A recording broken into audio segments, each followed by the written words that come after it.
Boundless Authenticity Podcast.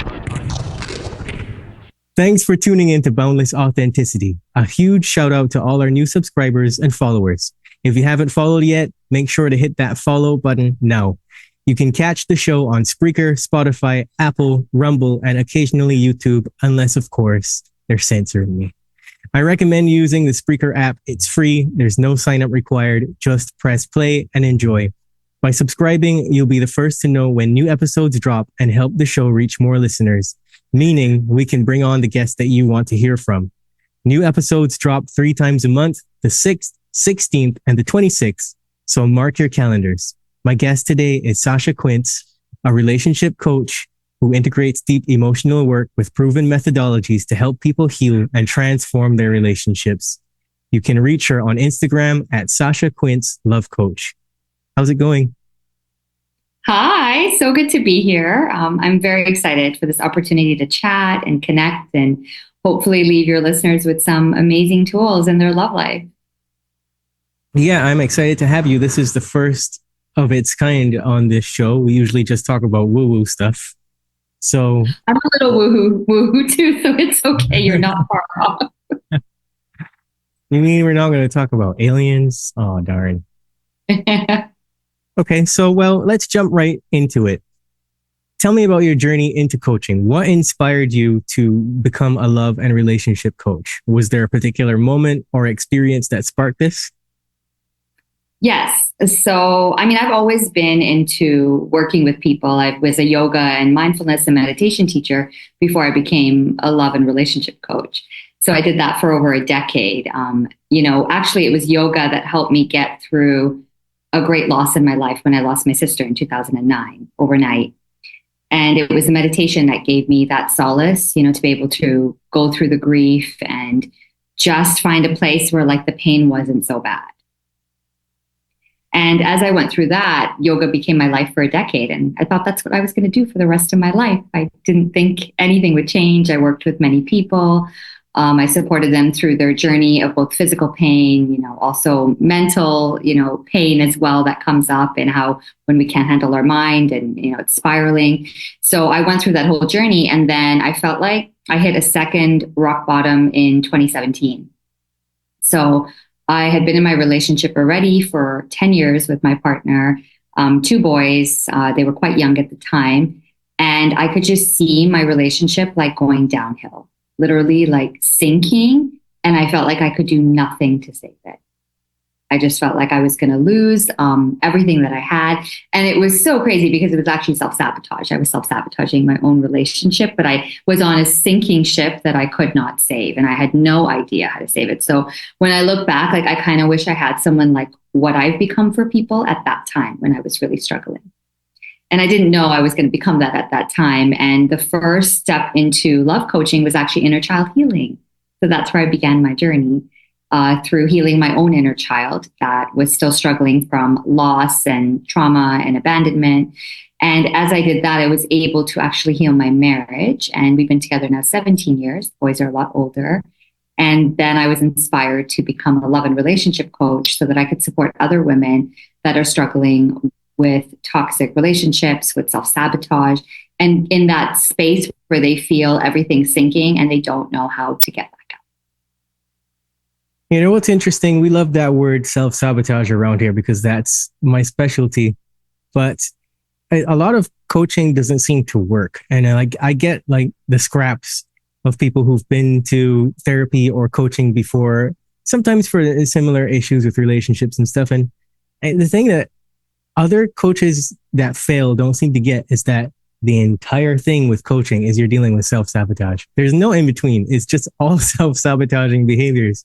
So I get other coaches that they're like, self-sabotage coach. What's that? What'd that do? I'm like, you don't know? Yeah, no, that's my whole story. So I find that self-sabotage is so strongly linked to inner child, right? To our inner childhood trauma. And it's really the root of the behaviors that we see in our adulthood. So for me, it was, I will still say till today, it was healing my inner child that saved my marriage. That's what stopped the self-sabotage for me. I would agree there. So not to get too carried away on that topic, but Let's give a little bit of a definition of a loving relationship. So, in your experience, what does a healthy love look like? And how can you make a difference between a healthy love and toxic patterns? Good question. So I think for the longest time, I personally didn't even know what healthy love looks like because we do not learn this in school. Nobody teaches this to us. The only school we have is what we see growing up, our environment and the relationships we observe, society, rom-coms, all that, right? That's what we look to see, music that we listen to. And that shapes really what we believe healthy love to be or not be. And now that I'm in a space where I am in healthy love, which I wasn't 10 years ago, I can say that it is interdependence where you can be with each other, but you can also be without each other. It is a relationship where you can communicate your needs and your feelings, where you can, be able to respect each other, but also respect when that person's viewpoint of something is not your viewpoint. To be able to meet them halfway, to know that we're not here to fix each other. We're here as to just see each other through. Like you are going to trigger me in a nasty way and I'm going to trigger you in a nasty way. But if we are willing to see each other there and grow together, that is what healthy love is, right? Like it's not about getting rid of all your triggers and your challenges that come in the relationship. It's that, okay, this is a hard thing for you.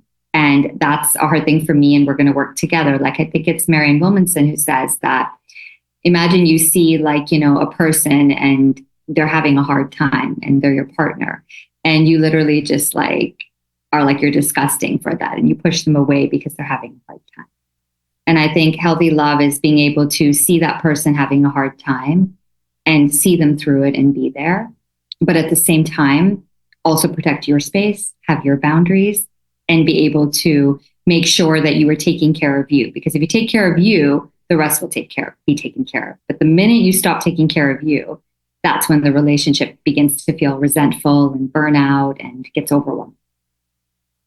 Okay, so along with that, what are the most common challenges that you think couples face in today's relationships and how can they overcome them?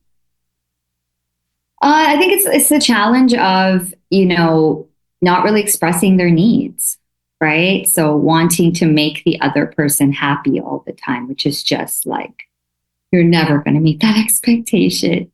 And when you are so focused on making the other person happy, you are not actually checking in with yourself and see what's making you happy, like how you're actually evolving as a human as well.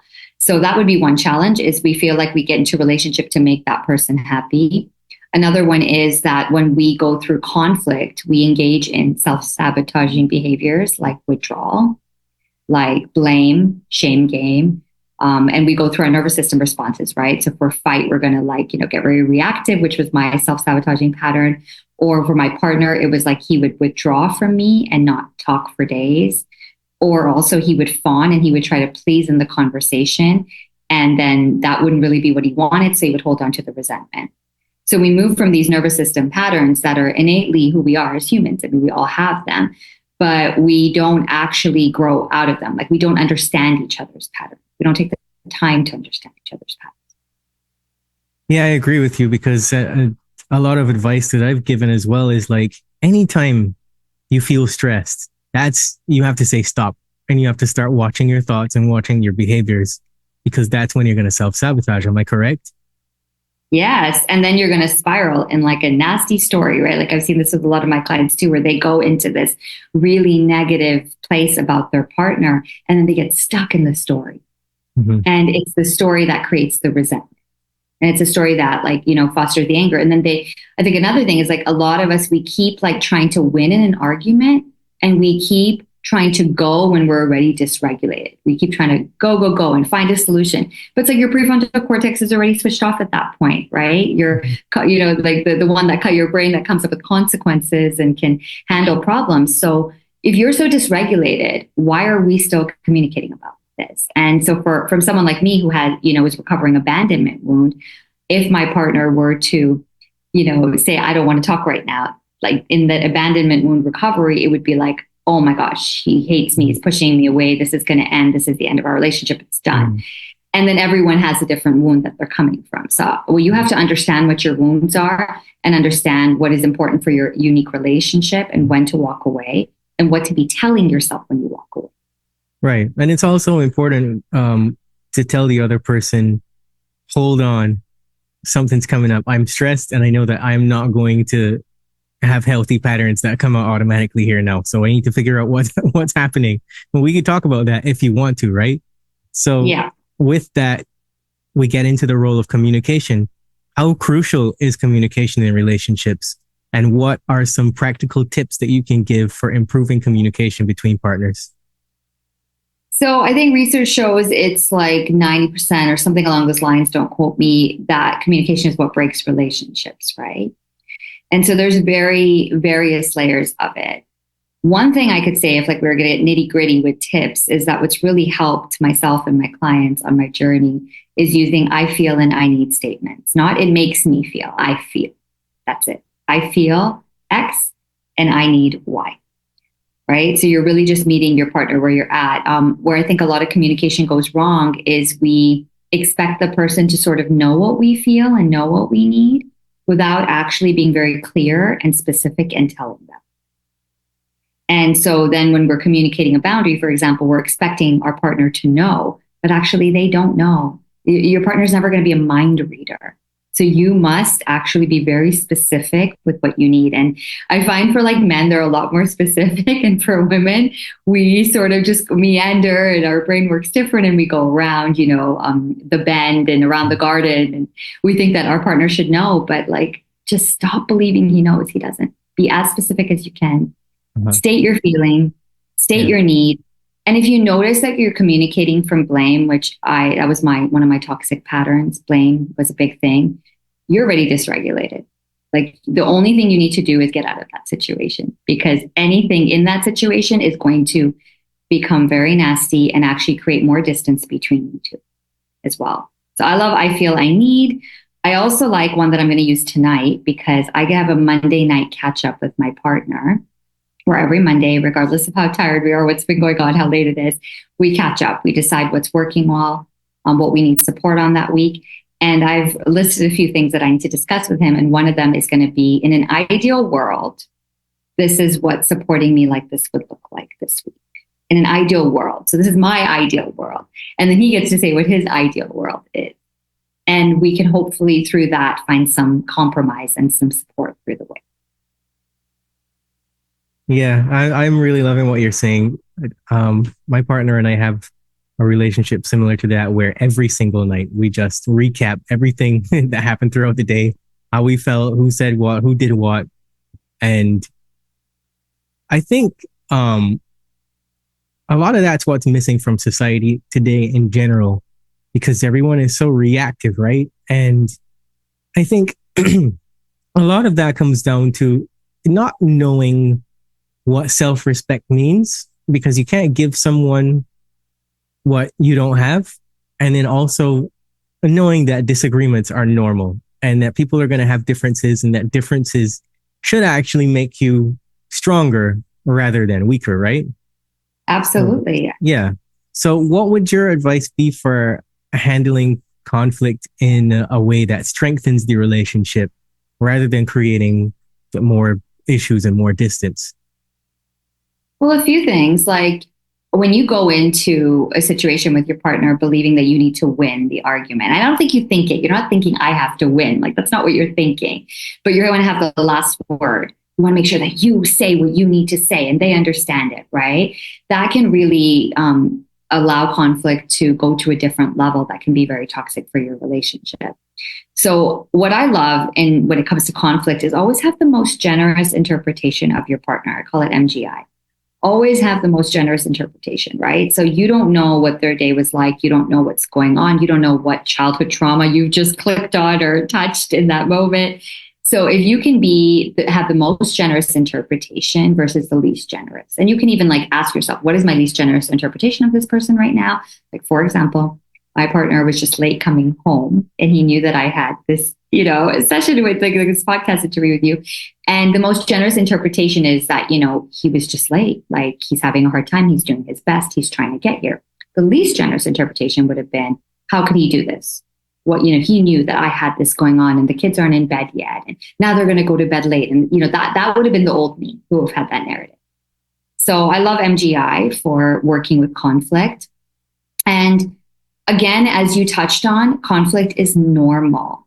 There is nothing wrong with it. Now, if you didn't see people you grew up with having conflict that got repaired, or like having conflict and getting through it and being okay and still, surviving as a couple, you're not going to think it's normal if you're in conflict, if you didn't see it growing up. So it's important to understand that just because you didn't see it doesn't mean it's not normal. And we have to normalize conflict, because two people are not going to get along all the time. Just like when you were growing up with your siblings, it's not like you got along all the time. You fought and then you made up. That was part of, the reality of life.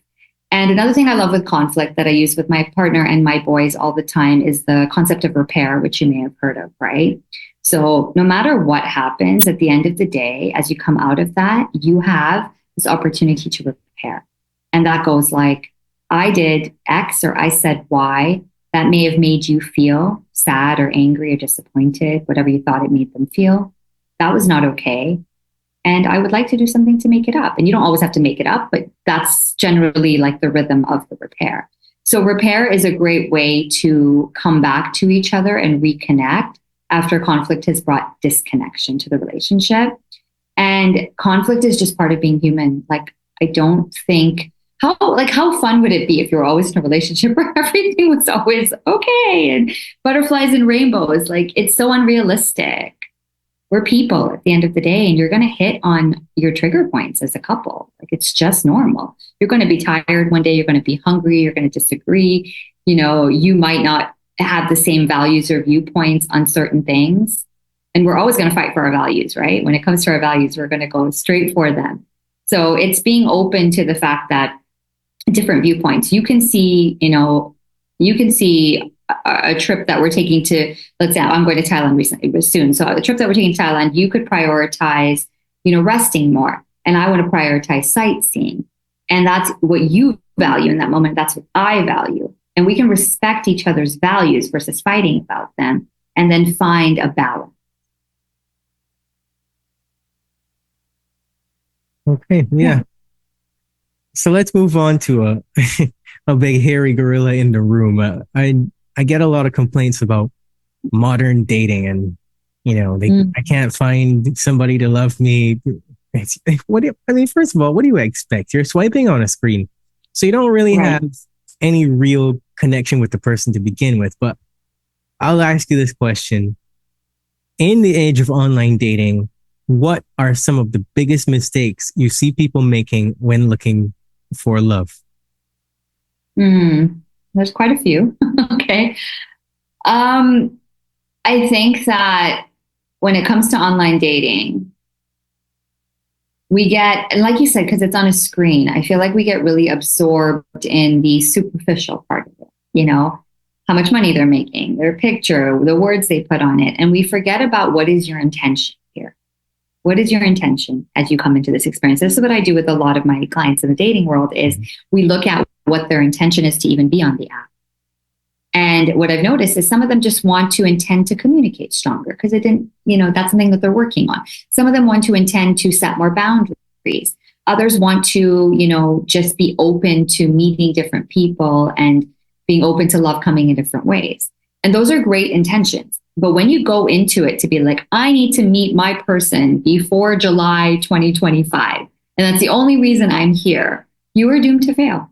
It's not going to work because whatever intention you put into it is going to, be sent back to you, right? Like it's like the law of mirrors, right? Where whatever is you're reflecting here, you kind of then get it reflected back at you. So if you're reflecting urgency and, I'm this age and I need to meet somebody and this person has to have this much money and they have to be doing this job and you're putting everything into a box, you're setting yourself up for suffering. So that would be a huge tip is that check in your intention. Why are you on that app? Why are you swiping? Be present, take a minute to check in with yourself and don't just open the app and swipe and not have any, actual awareness to what you're doing. Right. Apps are a great way to meet people. I love them for that. Like, I think that I've seen so many, 33% of marriages come from apps, but people meeting on dating apps. It's a good percentage of people. I know people that have met on apps that have had successful relationships and have successful marriages. So it's not that that's not a great way to meet somebody, but also be open to dating in person too. Don't rely on the app to do everything for you. So be open to meeting people and telling people that you want to meet somebody. I'd love to be introduced, like a lot of us have a lot of shame about that I can't say that I want to be introduced. And, it doesn't look good if I'm vocal about it. But why? Why doesn't it look good? If it is where you are, own where you are and show up from that. Right. So just watch your projection of expectations onto people, I guess, is what you're saying, right? Absolutely. And just whatever we're talking about when it comes to relationships, it actually really much applies to dating as well. Because if you are coming from a fear that you're going to get hurt, you are going to attract a partner that hurts you. They will meet you at the same level that's happening inside, right? If you're coming from a fear that you're going to experience, betrayal or someone's going to cheat on you, you're likely going to attract a partner that's going to cheat on you. Mm-hmm. So you are always a mirror. And if you see this happening repetitive, you notice that you're attracting similar types of people, you need to check that in yourself. Mm-hmm. Be willing to look inside you and figure out what energy is happening here, what healing needs to be done that you haven't done, that is getting you in the same boat, same situation, person after person, swipe after swipe, because then that's a you problem.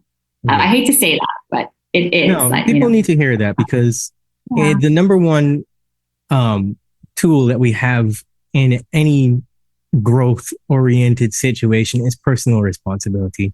You can't get away from that. Am I correct? Yeah. Right. And we have to learn, what part am I playing in the situation? Mm-hmm. And if I keep getting the same reality shown to me, then why am I not looking within to create change? Yeah. Why am I scared to look within? And I had to do that in my own dating journey. I was here in Dubai and I just arrived and I'd been through a relationship and it was heartbreak and it was really hard. And I had my walls, like my guard so far up that nobody could get past that. So I kept meeting partners who either didn't live here or were just not willing to commit. And the moment that I got real with myself and I said, well, what's coming up for you? And I remember I was standing on my balcony. It was November, beautiful weather out here, looking out at the lights in Dubai. And I said, what's going on here? And I said, you're afraid to get hurt because you've been hurt before. So admitting that was a huge thing. I actually think that 80% of us dating are afraid to get hurt. I mean, it makes sense. So even in a relationship, you could have that fear, right? But if you don't admit what your fear is, whatever it is, you will continue to meet people who actually perpetuate that fear. And so I noticed that. And within a month of noticing that, I actually met my life partner. It's like all I had to do was be aware of it. That's it. And the minute I was aware of it, the energy shifted for me. So stop pretending that you're not afraid to get hurt. Stop pretending that you're going with the flow. Stop pretending that you don't need a man. Stop pretending that you're independent and what would a man bring to my life. All of this is very much clouding you ever getting into a healthy relationship. Yeah, just to cycle back to the whole dating apps thing or apps in general, the internet is a cesspool.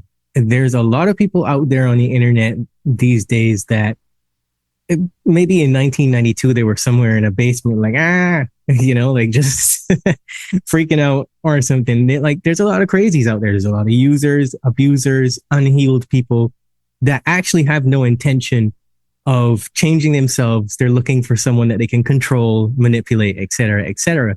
So that takes us into the territory of red flags and green flags, right? Right. So what are some subtle but important red flags that people should watch out for early in a relationship, whether you met them organically or online? And then you can also give me some green flags. Because I'm saying this because when people come to me for relationship help and they can't find a partner, I usually tell them, write a long list, right? Like 60 things for starters of values and things that you're looking for in the other person, and make sure that you are that first. Otherwise, you're just attracting garbage and you don't know why you're attracting garbage, right? Yeah, that's the law of mirrors, right? That's exactly what it says. You attract as to what you are. Yeah. So let's go through some red flags and green flags. I literally have a dating checklist that I have on my website that anyone can download, and it helps you catch all these things. So I could definitely share that with you. Perfect. So a red flag would be if somebody doesn't ask you any questions about yourself, like they don't ask you questions, they don't want to know. You're asking questions, you're getting to know them, and they're not really reciprocating that. That's a red flag. I think in any relationship, that's a red flag. Yeah. Somebody you're intimately involved with, or even a friend, right? So that would be the first one. A second one is, I feel like this is a subtle one, where, especially for the apps, where you're constantly chatting, but the person doesn't take initiative or doesn't respond to your initiative to meet up, to actually meet in person, or even to have a phone call, like not a text, not a WhatsApp, but an actual phone call, like old school style, back in the day. So that would be important too. Like, are you guys just chatting for a month? Is that what's happening here? Or is there some sort of, movement forward? Because if there's no movement forward, this is likely a sinking ship anyway. And so they, are they making the effort? Are you making the effort? Of course, checking in with the right questions. Like I find a lot of people will say, oh, well, are you looking for a relationship? And people will say, yes, I am. But then that doesn't always mean it's true. So I think that question doesn't hold as much as it used to hold, maybe back even before apps. So I would get serious and ask them, like, well, what did you learn about, if you're already at that stage of talking and you've been talking a while, what did you learn from your last relationship? What did you learn about yourself, about your partner, about what kind of partner you are, right? What is a challenge that you've been through that you overcame? Like, are they willing to get vulnerable with you? Are they willing to share a part of their story, a part of their life? And you will always see if someone is willing to share it or if they're going to just, dodge that question and go right somewhere else. Additionally, what I love to say to women is, and this really helps you when it comes to the possibility of attracting a narcissist, is if you notice that somebody is being a little pushy, or they say something that doesn't feel good for you, or they make reference to wanting to see a picture of you, or sexual references, or whatever it is, set a boundary. You do not need to please this person you just met a minute ago or 5 days ago. Set a boundary. And if they respect your boundary, that's a green flag. But if they don't, that's a red flag. And that's how you can avoid dating a narcissist, because a narcissist will unlikely ever respect your boundary. Another concept that comes up is someone who comes on too strong. So that can be a bit of a red flag as well. Like making plans to go on a trip, hasn't known you that long. They call it love bombing, right? Or like, sending you numerous gifts, or just like calling you 50 times a day. I mean, maybe not 50, but even 5 times a day. That is a red flag, right? Somebody who's like racing down the pace and giving you everything you want to hear and telling you everything that is like a dream. It's likely a dream. It's not the reality. So I hope that's helpful. I would add to that list, like anybody that just starts sending you nudes. Oh my gosh. We don't see that too much out here, but yeah, I can imagine in other places that would be a huge red flag. Well, I won't go into why I said that, but I know for a fact that that's happening, especially among teenagers, a lot in North American schools and stuff. They're just jumping right from hello to sending nudes and stuff. And then the kid, believe it or not, like 16, 17 years old, turns out to be a narcissist, a nut job, a crazy stalker, Nudes get released all over the school and when they don't get their way and things like that. Yeah, I do believe it, because narcissism would start in, your childhood as well. Like you would be exposed to one already, and that's how you learn the behavior. Yeah. As well. Okay. Any others? Like I've got a few different ones here. Just check that the person is consistent with you. That's a green flag. Are they consistently messaging? Are they consistently taking action to want to connect with you? Or are they hot and cold? Do they come and go? Do they make excuses? Like, I was so busy, or, I had so much going on. I think if you like somebody, you show up. You don't have excuses. You can have a busy day, of course, but you show up. You don't take 5-6 days where you don't talk to the person. And then you've probably heard, like, do the words meet the actions? If they say that they'd like to go on a date, or have they planned to something? Is something occurring? And for women, I find that women, and I think it's important to stay in your feminine energy, but I also believe that if you want to take an approach of like asking someone to do something, like, don't be scared if intuitively if it's coming up for you. If you find intuitively that you want to be like, okay, I'm free on Friday, or I'm free this weekend, let's hang out. That's okay for you to take that first step, as long as they meet you on the other side and it's not always you taking that step. Okay, great. So let's fast forward here.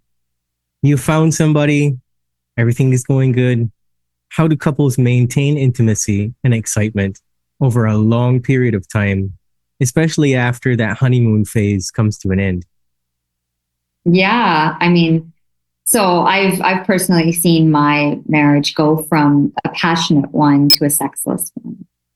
So in terms of like, physical intimacy, that was really hard to see because everything was there in the beginning, and we're 17 years in now, right? So a lot of like the stigma is like, oh, well, of course that's going to fade over time. But now that we're back to a passionate, intimate relationship, I don't believe that.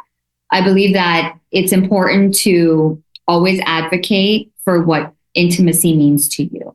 The intimacy can come up physically, it can come up emotionally, mentally, whatever it is.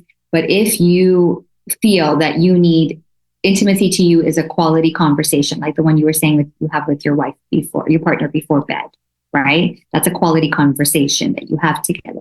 That is intimacy. And if that matters to you, then make sure you're doing it. Make sure you guys are committed to, for us, it's just Monday nights. For you guys, it's every night, right? Make sure you stay committed and consistent with one thing in your relationship.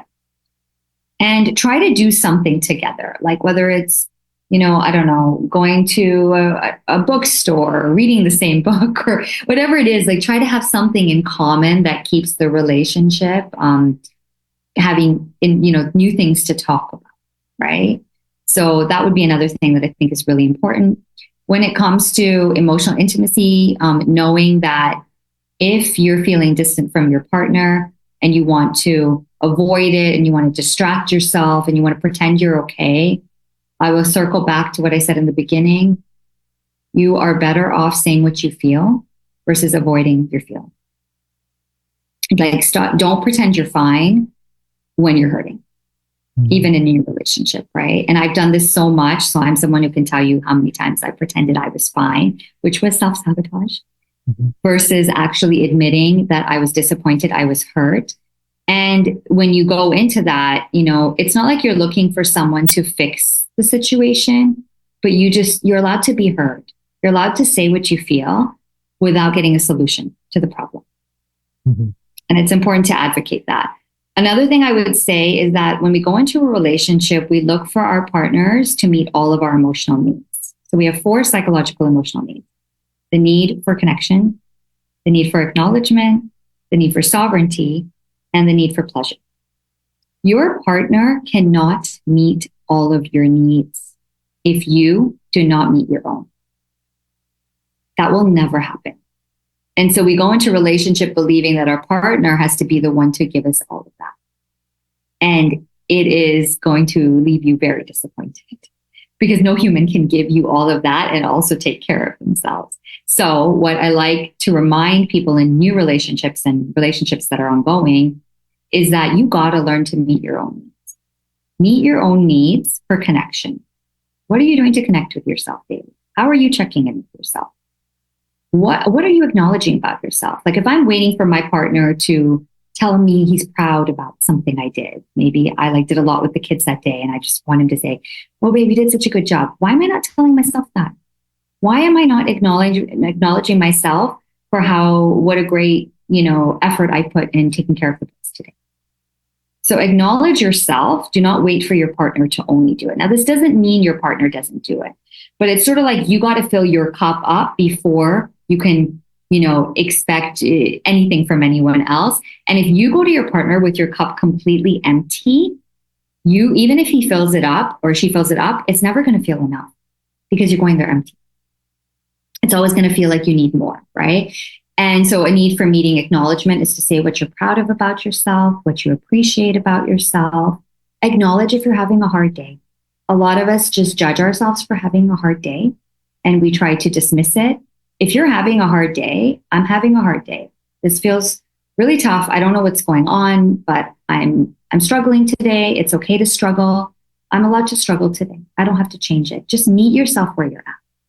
Allow whatever's existing to exist, because when you do, it actually simmers. It doesn't escalate.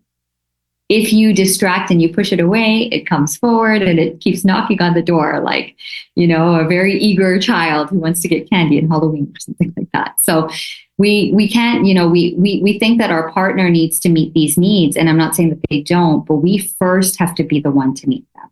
Like tomorrow, I know I need to meet the need for a sovereign day. So what I've done is I've set a boundary. I've told my partner that I'm not able to pick up the kids tomorrow from school. I'm leaving at 12 after I finish work. I'm going to my favorite place, the beach, and I'm going to go swimming, and I'm going to be back at 9 at night. I don't know what I'm going to do between 12 and 9, but I'm going to have a day or half a day that I meet my need for sovereignty. And I'm going to feel free, and I'm going to have no restriction on, having to do this for this person or that. And he totally respects that. And he's meeting me halfway, and he's going to take on the responsibilities of the rest of the day. I'm going to enjoy myself. And I think I'm going to come back. I know I'm going to come back so much more available for all the men in my life, my partner and my little men as well, because I did that. So meet your need. No one's going to do that for you. Nobody is going to do that for you. Nobody's coming to save you from that. And the last one is pleasure. So how do you pleasure yourself, right? So do you if you like a coffee, that could be a nice pleasure, a nice tea, or maybe I love a walk. A walk is always pleasurable for me. Being in nature, listening to the birds, being by the trees, a swim. So however pleasure looks like in your life, it could be listening to some, very soothing classical music as you do a puzzle. I mean, whatever it is, right? Meet that need for yourself. Don't wait for your partner to meet it. I know I've gone on about the same thing, but it's so important. No, that's really important, because there's this toxic idea in society that gets pushed by TV and romance novels and stuff, where it's like a relationship's 50-50 and each person gives their half. But it's not really that. It's each person brings their 100% to the table, and they're stable and they feel healthy and they feel joyful and their mind is ready to go and tackle the day together, because like you've said, you still have your own journeys and things that you may need to do stuff on your own. And if you are codependent on a person, that can lead to trouble as well. Am I correct? I mean, I was, so I know exactly what that Yeah. that was my, I have a soul wound of abandonment, and I've come into this life and I've decided to heal this wound, and I get why I'm doing it, but it has been something that comes up recurring in my life. Mm-hmm. And I see it, I see it through codependency, through always taking on other people's emotions, right? And being like the savior and the fixer. So you have to watch these behaviors in yourself. And the more that you can become aware of your behaviors, the less you're going to engage in them. It's a practice, right? It's practice to be like, oh, I'm victimizing right there, or I am trying to fix the situation, or I am, making my poor me mentality, or I'm taking on someone's emotions. You have to be aware of where you are coming from, your wound, and where you're participating, perpetuating, and making your life harder. You're creating your own suffering. Mm-hmm. All right. So in my relationship, we kind of laugh at it because it doesn't work for us.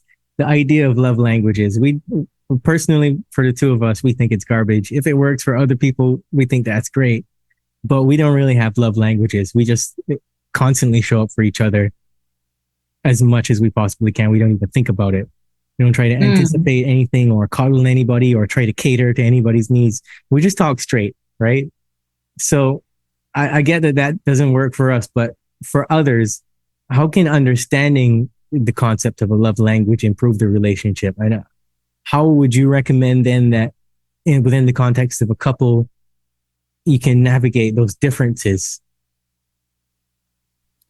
I think that you're seeking from your partner what you didn't get from your parent when it comes to a love language. So if you didn't get words of affirmation, you're hoping that your partner will fill that cup for you. And again, I would circle back to, you got to feel it for yourself first. Yeah, that's why for us, we just think it's garbage, because we both grew up in environments. Her father died when she was young. Her mother didn't really care very much.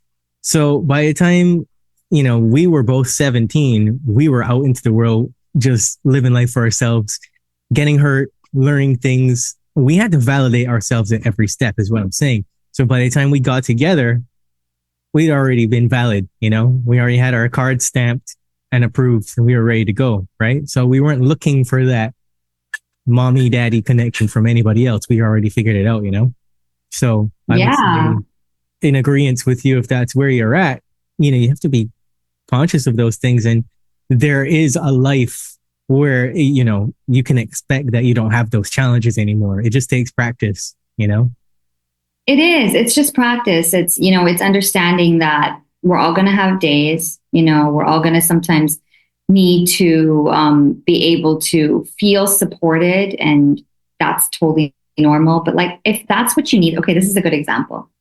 I remember when I had been going through my journey and stuff, and I had been appreciating myself for quite some time. But I was like, I wonder when my partner is going to appreciate good thing. Is it going to happen? Like, I wasn't counting on it, but I was just curious. I was sort of like testing a couple methods out in terms of, the work that I do, and like, okay, if I'm appreciating myself and I'm really working on that, is he going to do it? And sometimes I think it's just going to the person saying, babe, I'd really love for you to just appreciate one thing about me today. Let your ego go. Dissolve your ego for 1 second. And if you really need something, just be honest about it. If you really need to be acknowledged for something, or you really need to be appreciated, or you really want a hug, just ask. We get so stuck in the ego. Like, I'm not going to ask him to do that for me, or ask her to do that for me if they can't figure it out. Again, they're not a mind reader. They're not going to figure it out. And you're setting your relationship up for failure if you keep waiting for that person to figure it out. So as your ego dissolves and it stops fighting, that story of what that person needs to do for you or how they must show up for you, could you just simply tell them what you need? Mm-hmm. And could they just, like, in a nice way, not in a, you didn't do this, and not in a blaming and putting them down, where criticizing them way that, like, I'm kind of having a really hard time today, and it would really help me if you just appreciated one thing about me. Mm-hmm. And that person's, like, when you say it that way, like, they're all going to be on board, that's a simple thing to do. Like, I really appreciate, how hard you've been working to plan this trip to Thailand, like, whatever it is, right? Like, they're going to be on board. Mm-hmm. Yeah. Give each other love too, would be something I would add to that. Like, and let the other person receive it, or, if you're the one that needs to receive it, just take the hug, man. Don't be like, because there's a lot of couples where people are like, I hugged my partner and they asked me what was wrong because I hugged them, Don't be like that. Just take the hug, man. Yeah, exactly. Or take the compliment or something. Just don't block it. Don't throw up any walls for any reason, because sometimes you're not even throwing up walls because you mean to. You're doing something and your partner comes up behind you and hugs you, for example, and you're like, what do you want? Like, that's not a good attitude to have, right? Yeah, exactly. I think my partner does that to me all the time, because it's also, I'm like, where did you come from? What is that? But yeah, I think be open to expressing, expressing through your body, expressing through your words, expressing what's coming up for you, and quit believing that someone knows what you're going through, even if that person has known you 17. Mm-hmm. They don't. Right? Yeah. We don't need to suffer in silence. So if something's coming up, say it, because if you don't, you build resentment. Mm-hmm. And resentment is the killer of all relationships. Mm-hmm. Yeah. So let me self-disclose for a little bit. When I was 23, I was engaged to be married. My fiance broke up with me via text message. And all she said is that it's the little things that add up. That broke my heart, floored me. But eventually I got to a point where I was like, okay, she's just a miserable ass and she doesn't actually like herself very much. But I have to fix me. So I stayed single for 6 years and went on a radical journey of personal growth to try to figure out how to heal and to make sure that I never was the person that I was when all those things that I allegedly did, that I don't have any proof that I did, but I still took responsibility for them anyway, happened. Does that make sense to you? Yeah, So, I mean, that's really brave that you looked within. yeah, because I was like, you know what? It doesn't make any sense trying to figure out, because when somebody tells you something like that, it's obvious. They don't want to talk to you. They don't want to see you. So they're not going to give you any closure or clarity as to how you can improve yourself. Because chances are they probably don't even know either. They're reactive. They're probably judging you, all these different things, right? So there's a lot of really bad breakups that happen out there. Let's talk about healing after heartbreak. So for Yeah. anybody who's gone through a painful breakup, what's the first thing that they should do to begin healing so they can move forward? Okay, that is such a good question. I actually have a client that just messaged me last week and she was like, why? Why didn't he choose me? Why didn't it go forward? Why did he just ghost me and not talk to me? Because I feel like people also get heartbreak when they're ghosted and it hasn't even been that long, but it just hurts, like it's rejection, right? And she was looking for the answer, like you said, for why? And so the first thing that I would say is to just meet yourself where you're at. You need to give yourself so much compassion. Give yourself compassion and feel the hurt. Feel it. So this is how I feel any emotion. I sit with it for 90 seconds. I put a timer on and I feel it as sensation in my body.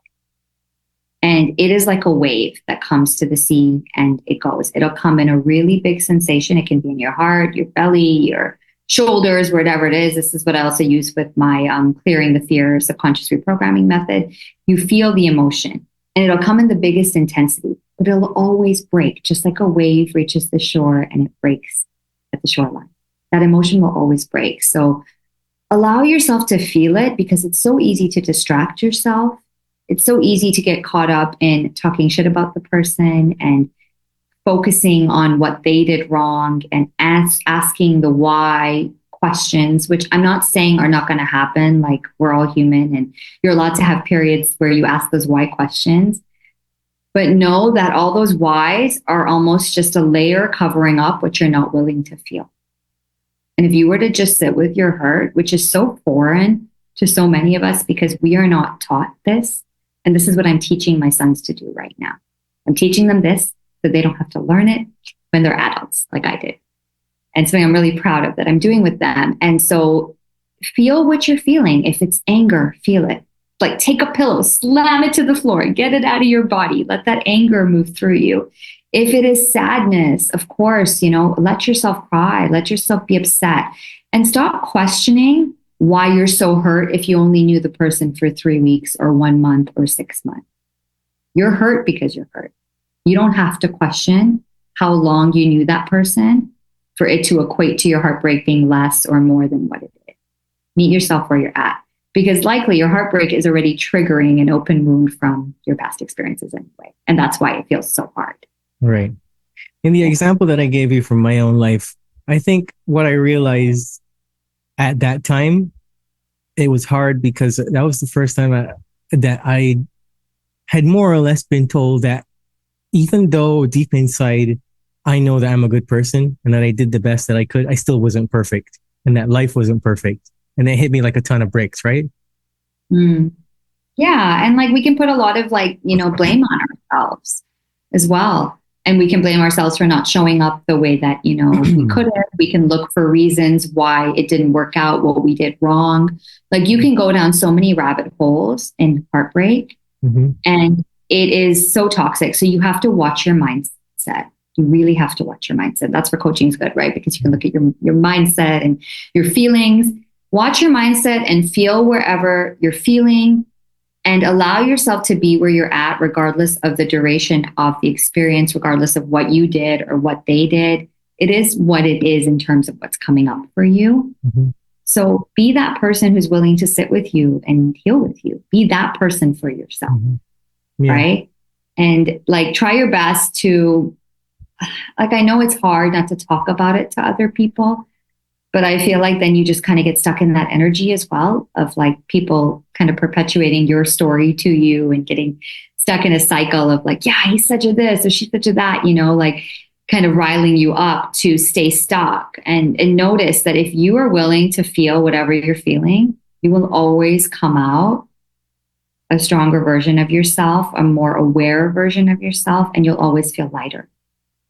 Mhm. Always. Yeah. Just name it and shame it. Yes. So what about the single folks out there? I personally know a lot that are struggling with being single. They feel as though they're at a certain age and they want to settle down, and all these stories that they tell themselves. And, we live in a world that celebrates being in a couple. It's glamorized. If, you found your high school love and you've got the perfect relationship and all this stuff, that really just is not the reality. What advice do you have for someone who is learning to enjoy their single life, and maybe they want to continue to grow as a person, I should say? So there's so many different ways, right? Like of how you can be single again or have been it for a while. I hear on a superficial level things like, I'm focusing on myself. And then it's like, how are you focusing on yourself? Okay, so I'm doing my nails, I'm going for massages, I'm traveling, like all that sort of superficial stuff at the top. So I think in order to enjoy it, that's one part of it, of focusing on yourself, putting yourself first, wherever you can. But I would go back to the emotional needs.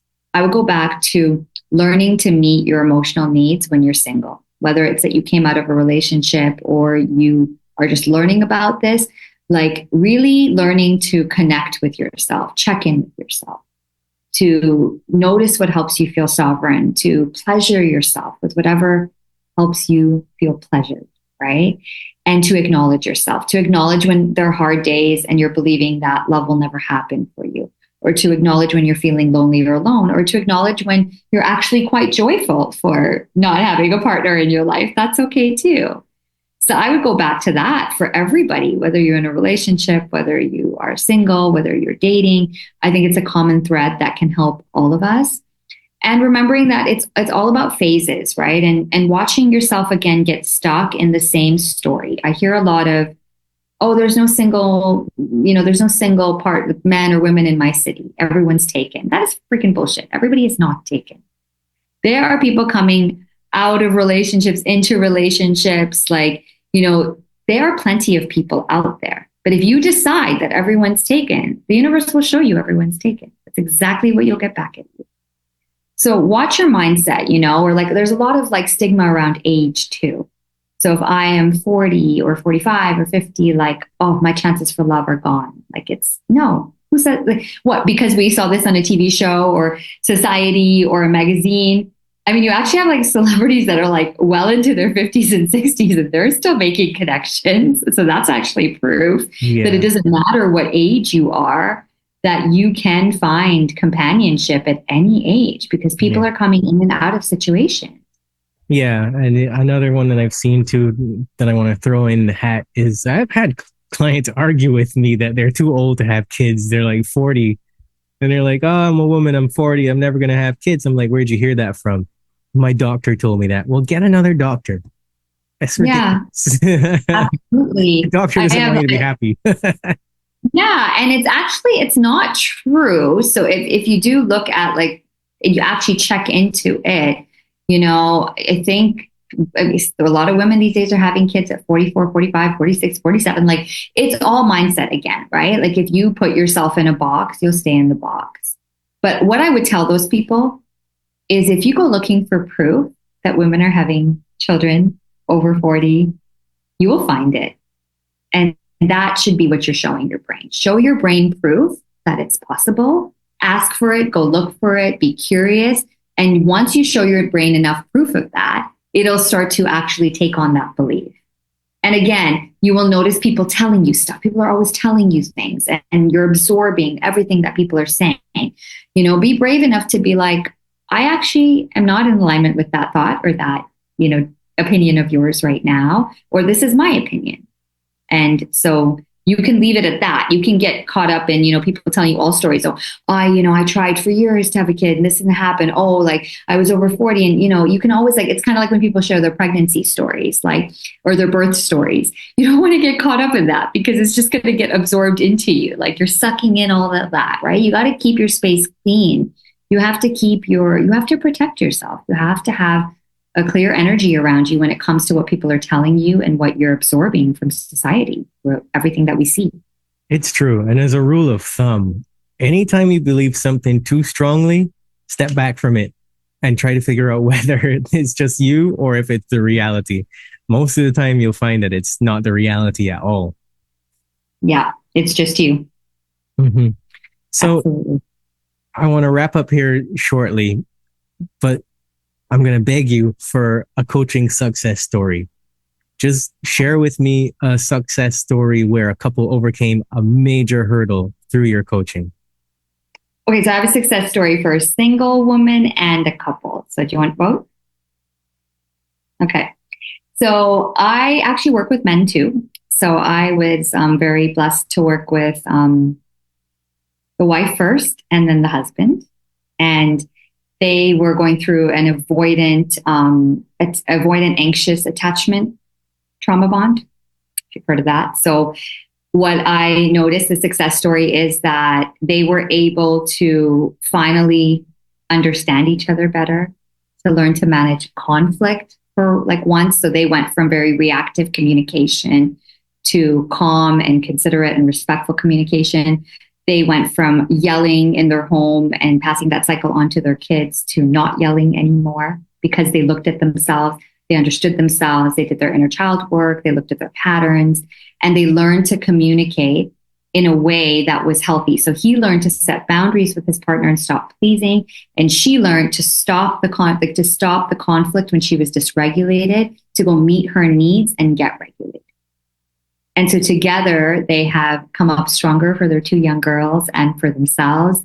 And I just feel so honored to have worked with both of them because I also really got to see, I didn't work with them together at the same time. I first worked with the woman and then the man. I really got to see just how everybody has a story, regardless of what role you play in your relationship, we all have fears, we all have trauma, we all have hard things that we're going through. And if you can do the work to understand yourself, you can then relay that to your partner so much more better. And you can have empathy and compassion for their experience. We can get stuck again in a lot of oh, well, men are like this and women are like that. No, we're just people. People are, they're going to have hard times. So that was very successful to see them overcome that. And I'm so proud of them. And they were just such fast learners. So I was really lucky actually, because I only worked with, her partner for 3 months and her for 6 months, but they're doing great. I just checked up with them and they said that everything that they're learning, they're practicing. They still have hard moments, but now they have the tools to overcome it. And most importantly, they understand when the partner is triggering them or it's like a past experience or a childhood thing triggering them. And knowing that difference has really helped them as well. Cool. Very cool. And then for the single lady, I worked with out here. So she had worked with 4 coaches and gone to therapy, and she was looking for a partner in her life, and she just kept meeting the wrong people. She kept getting stuck in situationships, people that didn't value her, that were wishy-washy, that were not committed. And she was really hopeless when she came to me. She'd been recommended by another client. So that was probably the reason she came, because of that recommendation. But she was very hopeless in love and she didn't think she was ever going to meet anybody. And while we were working together, she came from an abandonment wound, which I understand a lot because I also come from that. So I can deeply resonate with that when I work with people with anxious attachment or abandonment. And as we began to meet, she began to meet herself where she was, accept the qualities about her, except when she was a little needy, except when she was having a hard time. And she began to be compassionate to herself and go through that healing journey. She met her partner while we were together in the 6 months coaching container, and she got married a year later. And they're doing good. I just checked in with them. And so that was a really powerful story just to see, I think she had one really breakthrough session where she realized that everything she was looking for in somebody was not really what she was looking for. What she was looking for was safety. And she created that safety inside her, and then she found someone who gave her that safety. That damn subconscious mind who loves safety. Really does. Yeah. So here's my last question. What's one surprising piece of relationship advice that might seem unconventional, but could actually make a huge difference? Okay, that's a good one. A lot going through my mind. I'm going to say repair. Yeah, the one I talked about earlier. Don't underestimate the power of owning up to your behavior and empathizing with how that made that person feel in creating reconnection and in saving the relationship. Don't underestimate it, whether it's something that happened years ago or it's something that happened 2 hours ago. Like, I know that I've done a lot of repair with my relationship with my older son, because the mother I was to him when he was 1 to 5 is not the mother I am today. And so the accountability I've taken, the ownership I've taken, and the willingness to repair and to own up for what I did that he might not remember now, but his subconscious mind remembers it, 1 to 5 years old. That is what I believe will keep our relationship strong and help him heal. Is because I'm willing to be like, when you were this age, I was like that. That was not okay. And I'm willing to actually, own up to it. So don't underestimate at all. It is so powerful. You can have a relationship that has been broken, even between a parent and child or any other dynamic for 10 years. And then repair comes in and it saves that relationship and it brings it back together. Well, that was great. Sasha Quince, thanks for being on the Boundless Authenticity podcast. Thank you for having me. I had a lot of fun. I'm glad.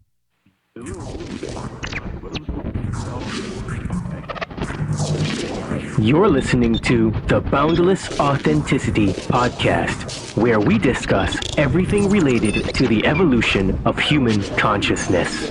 At the very least, people need to understand that the United States builds bunkers, which are basically cities underground, every 3 months. Basically, when you dream, you tap into your subconscious. It is your nocturnal intuition, your creativity and imagination unchained from conscious reason, ego and logic. They're biologically alive, but they have no soul. They have AI consciousness. They can alter your conscious of the brain to get in the brain. We live in a multidimensional reality, whether it comes through esoteric information in the spiritual realms or the UFO people, experiencers, or mainstream through quantum physics and through mainstream science now realizing that parallel dimensions probably exist. We're all spiritual beings. We're all having these human experiences. We've heard that phrase over and over and over. But what does that really mean?